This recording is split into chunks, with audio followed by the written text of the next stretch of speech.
They thought I was 30,000 feet in the air on my way to Chicago. Instead, I was parked across the street, minutes away from watching my entire world implode.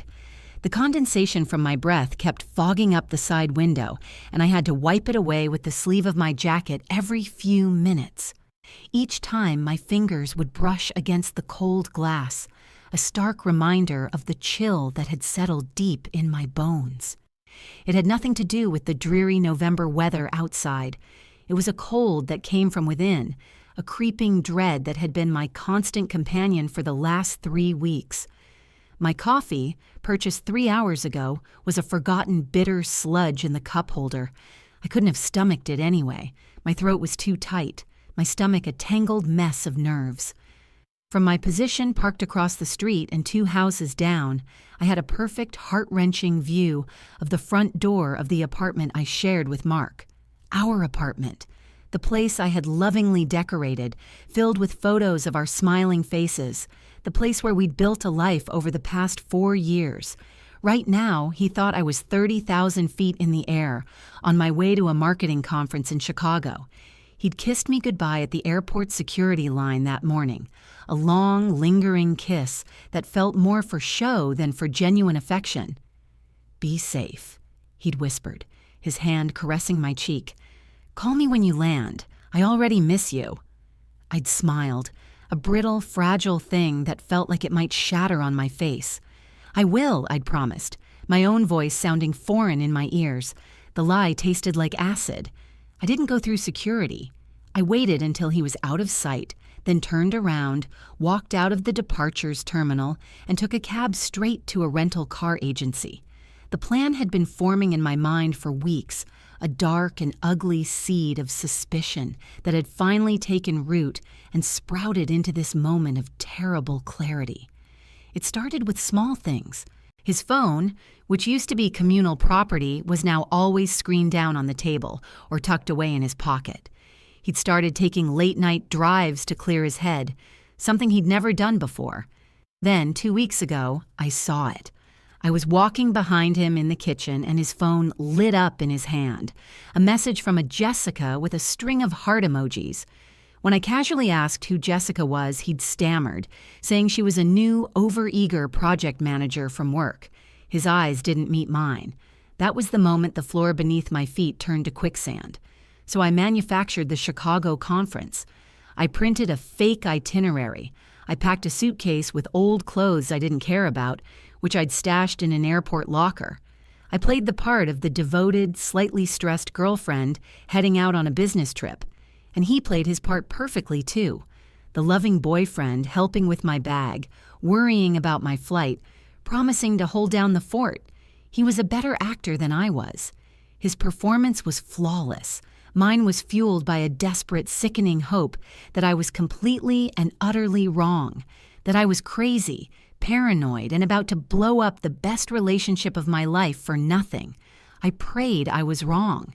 I sat in this cold, anonymous sedan and prayed he would just stay inside, order a pizza, watch a movie, and text me about how empty the bed felt without me. A flicker of light from our third-floor window drew my attention. The living room light went off, then the hallway light.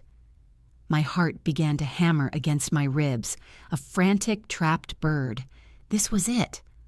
The front door of the building opened, and Mark stepped out.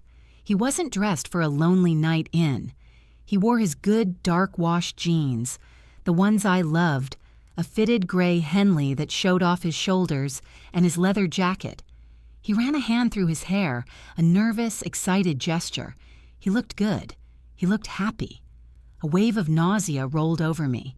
He walked to his car, parked just ahead of our building, and got in. The engine purred to life. For a horrifying second, I thought he was going to drive right past me, that he would somehow see me crouched in the driver's seat of this generic rental. But he just pulled out, heading down the street in the opposite direction. I gave him a 10-second head start, my hands slick with sweat on the steering wheel, and then I followed.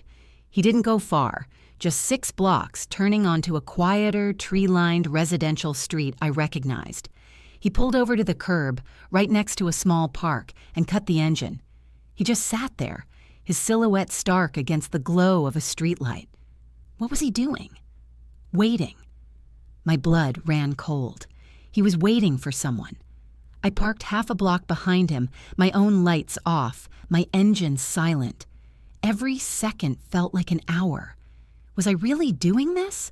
Was I really about to watch my world implode through a rain-streaked windshield? Then I saw her. A figure emerged from the shadows of the park entrance, walking quickly towards his car. She was wearing a trench coat, the collar pulled up against the damp air. Her stride was familiar, horribly, gut-wrenchingly familiar. My breath hitched in my throat. No, it couldn't be. Please, God, let it be anyone else. She reached the passenger side, and as she opened the door, the car's interior light flashed on, illuminating her face for one crystal clear, soul-destroying second. My vision tunneled. The world tilted on its axis, sound fading to a dull roar in my ears. It was Chloe, my best friend since we were 5 years old, my maid of honor. She slid into the seat, and before the door was even fully closed, Mark leaned across the console and kissed her. It wasn't a friendly peck. It was a deep, hungry kiss, the kind he used to give me. As I sat there, paralyzed, watching the two most important people in my life betray me in the worst way imaginable, my phone buzzed in my lap. The screen lit up with a notification, a picture of Mark and me smiling on our anniversary, and under it, a text from him. "Miss you like crazy, baby. The apartment feels so empty without you. Be safe. I love you." The phone felt like a hot coal in my hand, the screen's cheerful glow a grotesque mockery. My mind struggled to connect the words, miss you, love you, with the man I had just seen devouring my best friend's face. The disconnect was so vast it felt like a physical tearing inside my chest. For a moment, I forgot how to breathe. The air in the car was thick and suffocating, tasting of cheap air freshener and the bitter ashes of my life. I watched them, two silhouettes in the dim interior of his car, heads close together, talking, laughing. I couldn't hear the sounds, but I could imagine them. The low timbre of his voice, the musical pitch of her laugh. Sounds that had been the soundtrack to my happiest moments were now the score for my deepest nightmare. My entire body screamed at me to do something, ram my rental into his driver's side door, lay on the horn until the whole neighborhood came to their windows, get out of the car, rip her door open, and drag her out by the hair. The violent, primal urges were so strong they made me dizzy, but a different part of me, a colder, quieter part, took control. It clamped down on the hysteria with an icy grip. "Don't let them see you," it whispered. "Don't let them know you know. Not yet. Knowledge is power, and right now, it's the only thing you have left." Mark's car pulled away from the curb, and on pure instinct, I started my engine and followed, keeping a safe distance. My movements were robotic. Turn the wheel, press the gas, check the mirrors. My mind, however, was a chaotic slideshow of memories, each one now recontextualized and tainted. Chloe, helping me pick out the perfect anniversary gift for Mark just last month, holding up a watch and saying, "Oh, he'll love this, I know his taste." Or Chloe sitting on our couch with a glass of wine after I'd had a small fight with Mark, rubbing my back and assuring me, "Every couple has bumps in the road. You two are solid. He adores you." Chloe, at my birthday dinner, raising a glass and calling Mark the brother I never had, and me the sister I always wanted. Liar. Both of them. My world hadn't just imploded. It had been meticulously dismantled by the two people I trusted to hold it up. I followed them through the winding city streets, my knuckles white on the steering wheel. This wasn't a new, illicit fling. Their movements were too comfortable, too practiced. The way he reached over and rested his hand on her knee at a red light. The way she leaned her head back against the seat, completely at ease in his presence. This had been happening for a long time, right under my nose. How many late-night drives? How many work emergencies? How many times had I called Chloe, crying about some small suspicion, and had her talk me down, calling me paranoid, while she was probably still warm from his bed. The sickness of it all threatened to choke me. Their destination was the final brutal twist of the knife. He wasn't taking her to a hotel or some seedy hideaway. He pulled into the visitor parking lot of a familiar upscale apartment complex, Chloe's apartment complex. My stomach dropped to the floor. Of course, the one place I would never think to look, the place I had a key to, the place where we'd had countless girls' nights, painting our nails and complaining about men. He parked the car, and they got out. He slung his arm around her shoulder, pulling her close, and she nestled into his side as they walked towards the main entrance. They looked like any other happy couple coming home after a date night. They looked like us. I watched them disappear inside, the heavy glass door swinging shut behind them. I was left alone in the dark parking lot, the rhythmic swipe of my windshield wipers counting out the seconds of my shattered life. What now? Drive away? Go to a hotel and fall apart? Let the sobs that were clawing at my throat finally break free? The cold, quiet voice returned. You can't go to Chicago. You can't go home. They think you're hundreds of miles away. They think they're safe. I reached into my purse, my fingers fumbling past my wallet and my useless plane ticket until they closed around my key ring. I unclipped the small silver key with the little pink plastic cover, the spare key to Chloe's apartment, the one she'd given me years ago, just in case of an emergency. Well, this felt like an emergency. A slow, cold rage began to burn through the shock, melting the ice in my veins. They were up there, right now, in her bed, the bed I helped her pick out, thinking I was gone.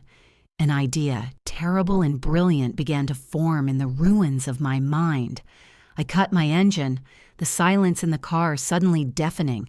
I grabbed my purse, got out of the car, and walked towards the entrance. The security keypad glowed in the dark. I knew the code. Chloe had told me it was my birthday. The irony was a physical blow. The door buzzed open and I stepped inside, my heart pounding a furious rhythm against my ribs. I walked to the elevator, my feet silent on the plush carpet, and pressed the button for the 5th floor. When the doors slid open, I walked down the hall to apartment 5B. Her apartment. I stood there for a long moment, listening. I could hear the faint sound of music from within and a low murmur of voices. My hand trembled as I lifted the key. They thought they were alone. They thought their secret was safe. They had no idea I was standing right outside, about to let myself in. The key slid into the lock with a soft, metallic whisper that sounded like a gunshot in the silent hallway. My hand was shaking so badly I had to use my other one to steady it as I turned the deadbolt. Click. The sound was definitive, the point of no return. I held my breath, listening for any reaction from inside, but the soft rock music playing Within Something by The Killers, one of Mark's favorite bands, didn't falter. They hadn't heard. I gently pushed the door open just a crack, an inch of darkness that felt like a gaping maw into my own personal hell. The apartment was dimly lit, just a single lamp glowing in the living room, casting long, dancing shadows on the walls. I could smell the faint, cloying scent of Chloe's favorite jasmine-scented candle, the one I bought her for her last birthday. I slipped inside as quietly as a ghost, closing the door behind me until it latched with a soft thud. My sneakers made no sound on her hardwood entryway. The apartment was a mirror image of my own trauma. On the small console table by the door sat a bowl where I'd tossed my keys 100 times.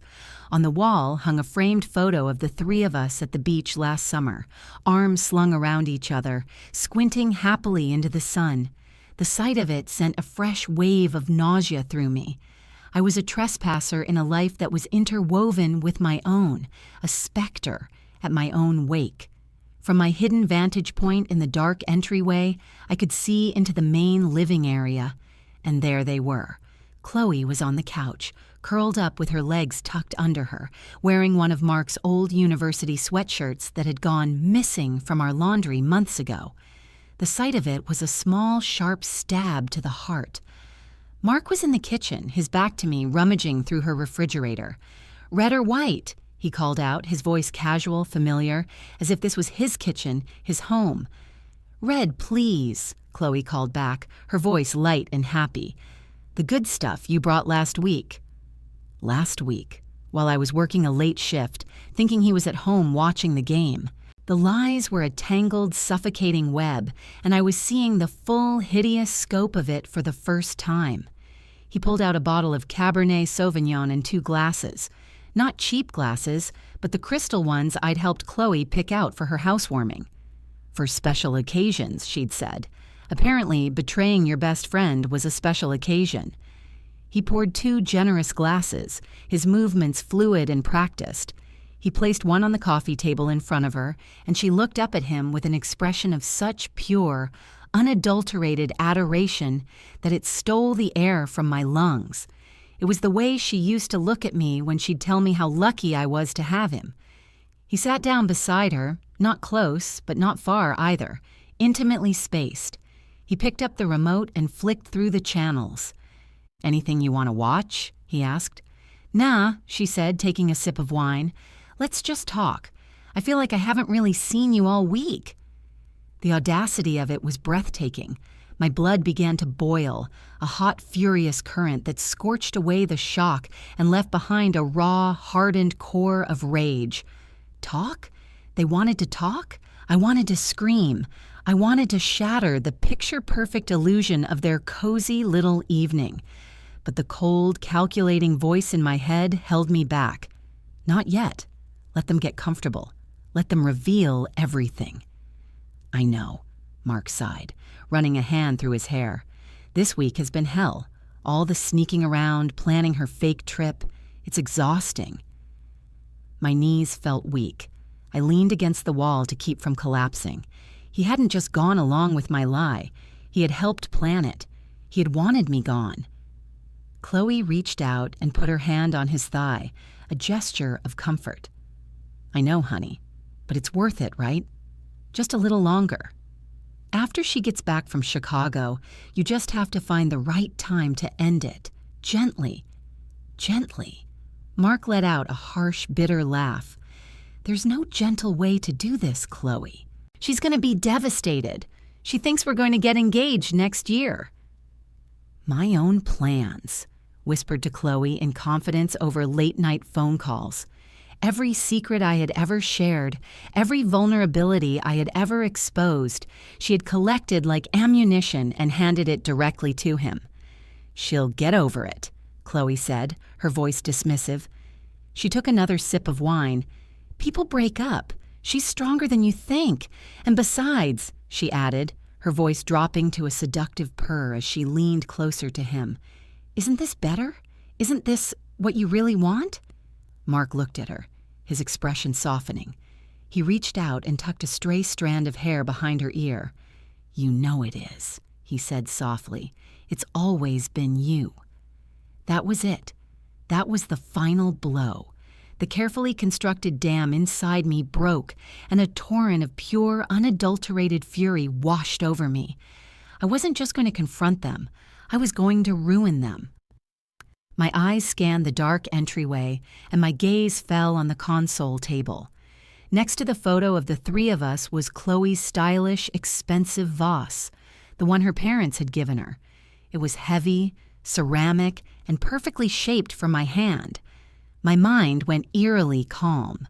The music, the talking, it all faded into a distant buzz. There was only one clear thought in my head. They think I'm in Chicago. They think they have all the time in the world. They're about to find out how wrong they are. I picked up my phone, my fingers flying across the screen as I pulled up the building's management company website. I found the number for the 24/7 security desk in the lobby. I knew what I was going to do next. It was crazy. It was dangerous, but I didn't care. I hit call. And as the phone began to ring, I took one last look at the happy couple on the couch, my hand tightening around the base of the heavy vase. This was going to be a much more interesting night than they had planned. A man's bored, slightly sleepy voice answered on the second ring. Lobby security. Frank speaking. My heart was a drum solo against my ribs, but my voice, when I spoke, was a stranger's low, steady, and laced with a convincing tremor of fear. Hello? Yes, my name is Sarah. I'm a resident. I'm on my way home, and I just tried calling my friend in apartment 5B, Chloe, but she isn't answering. I'm worried. Her ex-boyfriend has been harassing her. He's a big guy, a real hothead. I think he might have followed her home and forced his way into her apartment. I took a shaky, performative breath. I think I heard shouting when I was on the phone with her earlier, before she hung up on me. Frank's voice sharpened with professional concern. Okay, ma'am, stay calm. What's the ex-boyfriend's name? Mark, I said, the name tasting like poison. His name is Mark. Please, can you just send someone up to check on her? Knock on the door? I don't want to call the police unless I have to, but I'm really scared for her. We'll send someone up right away, ma'am. Unit 5B, he confirmed. Thank you, I whispered, and hung up. The plan was in motion. It was a chaotic, half-baked plan, born of pure adrenaline and rage, but it was something. I set my phone down on the console table, my hand now free. The heavy ceramic vase felt cool and solid in my grasp.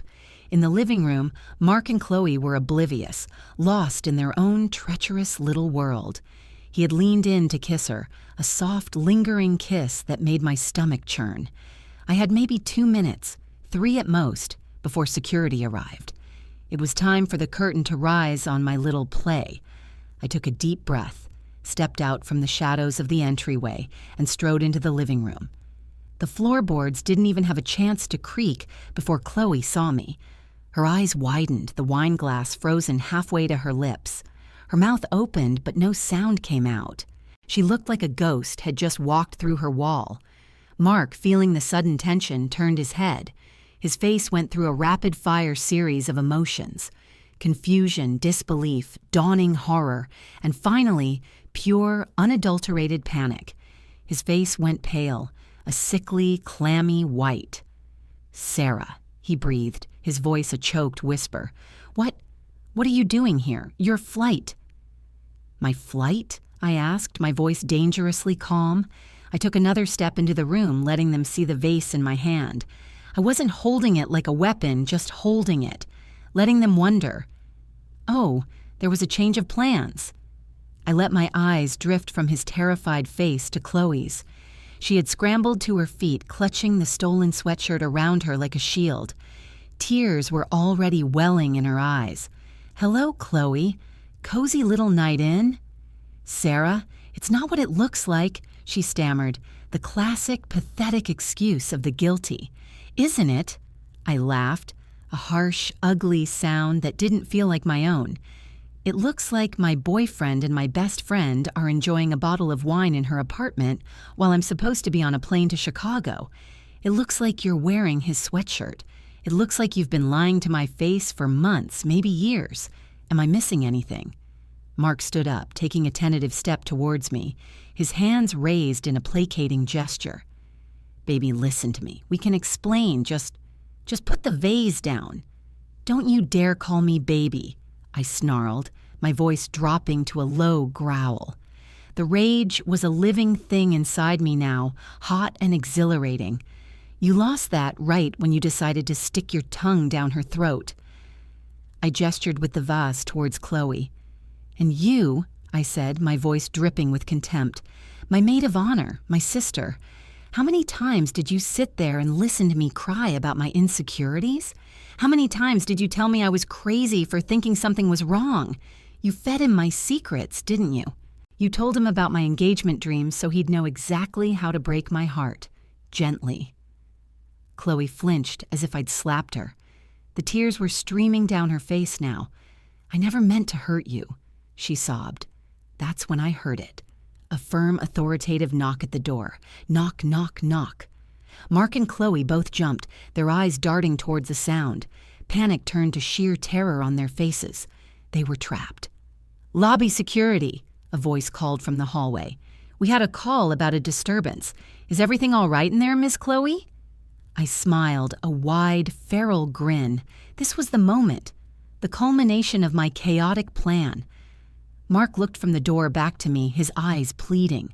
"Sarah, don't," he begged. "Please, just tell them it's a mistake."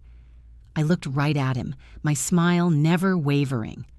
"A mistake?" "No, Mark, this isn't a mistake. This is a reckoning." I tightened my grip on the vase, feeling the weight of it, the potential. I took a deep breath, ready to scream, ready to shatter this whole room, this whole night, into a million pieces. Then, in a movement so swift neither of them could react, I didn't throw the vase at them. I turned and hurled it with all my strength at the large picture window that overlooked the city. The sound was explosive, a deafening crash of shattering glass that echoed through the apartment. Chloe shrieked. Mark yelled my name. Outside the door, the security guard started shouting, "Open the door! Security! Open the door now!" And as the cold night air rushed in through the broken window, I backed away towards the open-plan kitchen, my eyes wild, a terrifying new thought blooming in my mind. The shattered window was just the opening act. The real performance was about to begin. The security guard was now banging on the door with his fist, the sound thundering through the apartment. "I'm calling the police!" he yelled. This was my cue. With a surge of adrenaline, I spun around and bolted for the kitchen. Mark and Chloe were frozen for a split second, their brains unable to process the chaos, the shattering window, the shouting at the door, my complete and utter meltdown. That second was all I needed. I didn't grab a knife. That wasn't the plan. My eyes landed on the bottle of red wine he'd just opened, sitting on the counter like a prop waiting for its scene. I grabbed it by the neck. "Sarah, what are you doing?" Mark yelled, finally snapping out of his stupor and starting towards me. "Stay away from me!" I screamed, my voice raw and torn. I uncorked the bottle with a flick of my thumb and, in a wide, dramatic arc, I flung the deep red liquid across Chloe's pristine, cream-colored linen couch. It splashed in a perfect imitation of a bloodstain. I then threw the empty bottle into the sink, where it clattered loudly. As Mark lunged for me, I sidestepped him, grabbed a handful of Chloe's expensive decorative throw pillows, and tossed them out the broken window. They tumbled through the air, disappearing into the darkness 5 stories below. The whole sequence took less than 10 seconds. It was theatrical, unhinged, and utterly perfect. The door burst open. The security guard, a burly man named Frank, was there, flanked by another, younger guard, both with their hands on their holstered tasers. They saw the scene from a horror movie, a broken window, what looked like blood spattered on the furniture, me cowering in the kitchen, and Mark standing over Chloe, who was now sobbing hysterically on the floor. It was a masterpiece of misdirection. "He forced his way in," I shrieked, pointing a trembling finger at Mark. "He broke the window. He was going to hurt us." The words tumbled out, a torrent of panicked, believable lies. "He's been stalking her. I came over to check on her, and he was here." Mark's face was a mask of pure, uncomprehending shock. "What? No, she's lying. She's the one who broke the window," he sputtered, looking wildly between me and the guards. "Sir, I need you to put your hands up and step away from the young lady," Frank said, his voice a low, no-nonsense rumble. "This is insane. Tell them, Chloe," Mark pleaded, turning to the weeping mess on the floor. "Tell them what really happened." But Chloe just sobbed harder, pulling her knees to her chest. She looked from my wild, accusing eyes to the 2 uniformed security guards, and in that moment, she made her choice. She chose self-preservation. She stayed silent, her silence a damning indictment. To the guards, it looked like a terrified woman, and her heroic friend being menaced by a violent ex. My story, the one I'd planted with my phone call, was now blooming in glorious, technicolor detail right in front of them. They cuffed Mark. He didn't resist. He was too stunned. He just kept repeating, she's lying," like a mantra, his eyes locked on mine. I met his gaze, and for the first time, I let him see the cold, hard clarity in my eyes. I let him see that this wasn't madness, it was judgment. The police arrived minutes later, drawn by the security call. They took my statement, then Chloe's, who mumbled a barely coherent story that vaguely supported mine. Mark was formally arrested for breaking and entering, destruction of property, and harassment, based on my initial call. They led him away, his face pale and slack with disbelief. As they passed me in the hallway, he looked at me, one last time, his mouth forming the silent question, "Why?" I just stared back, my expression unreadable. After the police left, there was just me and Chloe in the wrecked, wine-stained apartment. The cold wind whistled through the broken window. She finally looked up at me, her face blotchy and swollen. "Why didn't you just expose us?" she whispered. "Why did you do all this?" I walked over to the console table and picked up my phone. Then I picked up the framed photo of the three of us. Because exposing you would have just been an argument, a messy breakup. You would have spun it. You would have said I was crazy, that I misunderstood. People would have taken sides. It would have just been drama, I said, my voice devoid of all emotion. This, I gestured around the room, is a consequence. I looked her dead in the eye. Mark is going to have an arrest record. He's going to need a lawyer. He's going to be tied up in this for months. His job, his reputation. It's all going to be a nightmare. And you, I said, my voice dropping lower, you have a choice. You can either go to the police and tell them the truth that you were having an affair and I staged all of this, making yourself an accomplice to his crime and admitting you lied in a police report. Or you can stick with the story, play the victim, and live with the fact that you sent the man you supposedly love to jail to save your own skin. I placed the photo frame face down on the table with a sharp crack. Either way, I don't care. You two are dead to me. Have fun explaining this to your landlord and your parents and all of our friends. I turned and walked out of the apartment, not looking back. I didn't go to a hotel. I went back to the airport, retrieved my suitcase from the locker, and got on the first flight to anywhere that wasn't Chicago. I ended up in Miami. I sat on the beach the next morning, watching the sunrise paint the sky in hues of orange and pink, the warm ocean breeze a stark contrast to the icy cold that had lived in my heart. I blocked their numbers. I blocked their social media. I systematically erased every digital trace of them from my life. It wasn't a happy ending, not in the traditional sense. It was a brutal, painful amputation. But for the first time in months, I could breathe. I had lost the two most important people in my life, but I had found something I didn't even know I'd lost, my own damn spine. They thought they had broken me. But they had only shown me how to burn it all down and walk away from the ashes. And in the quiet of that new morning, that felt an awful lot like a victory.